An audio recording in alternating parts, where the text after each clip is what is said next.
Бүгін бізде жүректің құрылысы, жүректің анатомиясы, жүректің негізгі қызметі және жүректің өткізгіштік жүйесі. Жүрек адам ағзасында негізгі қызметі қан айдау қызметін атқарады, ағзаны қанмен қамтамасыз етеді. Кеуде қуысында орналасқан қан жасау жүйесіне жатады. Жүректің құрылысына келетін болсақ, жүрек өзі 4 камерадан тұрады. Ол оң жақ жүрекше, сол жақ жүрекше, оң жақ қарынша және сол жақ қарыншадан тұрады.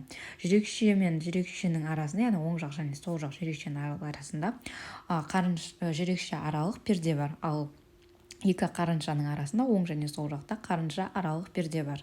Межжелудочная перегородка және межпредсердная перегородка деп аталады. Және де жүректе негізгі 4 клапаны бар. Ол трехстворчатый, 3 жармалы клапан, митральный 2 жармалы клапан, және өкпе сабауының клапаны және аортальный клапан. Негізі клапандардың қызметі. Клапан, яғни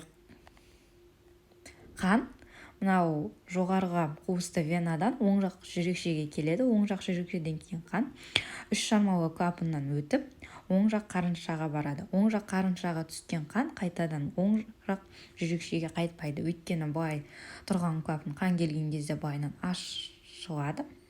Кейін қан түсіп, клапан қайтадан жабылып, қан түскеннен кейін клапан қайтадан жабылып қалады. Егер де қан қайтатын болса, оң жақ жүрек қарыншадан оң жақ жүрекшеге, оны регургитация деп айтады. Енді олардың арасында өздерінің байланысып тұрған байламдары, хордалары бар. Олардың енді қазір бізге қатты маңызы жоқ. Негізгісі осы жүректің 4 камерадан тұрады және 4 клапан бар. Клапандар қан келгеннен кейін ол бітеліп жабылып тұрады. Және де жүрекше аралық перде бар және қарынша аралық перде бар. Жүректің жағы бір ерекшелігі, оның өзін қанмен қамтамасыз ететін жеке тәждік артериясы, яғни коронарный артерия ғана жүректі қанмен қамтамасыз етеді. Ол аортальный клапанның бір тармағы болып, былайынан тармақталып, жүректі қанмен қамтамасыз ететін қан тамыры болып табылады. Енді жүрек өзі автоматты түрде жұмыс жасайды, яғни бір басталса ары қарай жұмыс жасап кете береді. Егер адам денсаулығы жақсы болса, өмірінің соңына дейін жұмыс жасайды. Жалпы жүректің негізгі өткізгіштік жүйесі, яғни автоматизмі деп те атаймыз.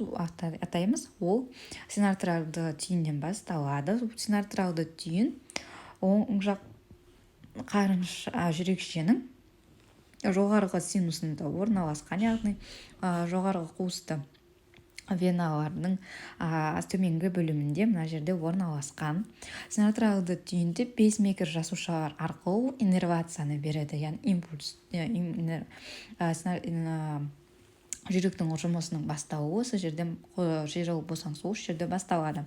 Синартральды түйіннен тағы да өз тармақтары шығады. Синартральды түйіннен кейін ол межузловой тракт деп аталады және межпредсердный, яғни оң және сол жақ жүрекшенің арасында біз жаңа айттық қой, перде бар деп. Сол екеуіне импульс жіберетін екеуінің арасында межпредсердный пучок бар, яғни тармақ деп айтамыз. Ол бахмана деп аталады. Ал межузловой, яғни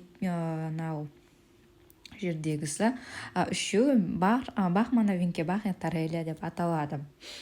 Кейін синартральды түйін импульсті берді, яғни импульс дегеніміз мысалыға мына жерде орналасқан артериовентрикулярный узелға енді сен жұмыс жасайсың, яғни эстафетаны береді.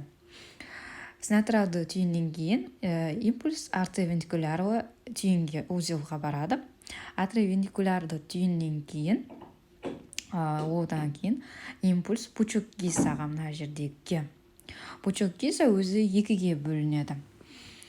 Оң және сол жаққа бөлінеді.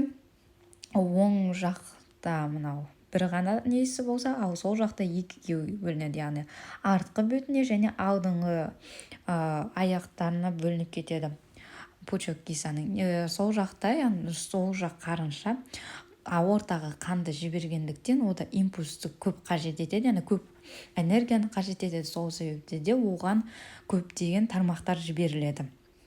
Кейін не синатраду түйіннен келген импульс антивентикулярға келеді. Антивентикулярға түйін болса, оны пучок кисаға жібереді. Ал пучок киса болса, оң және сол жаққа бөліп импульс жіберіледі. Сол арқылы жүректің жиырылып босаңсу істейді.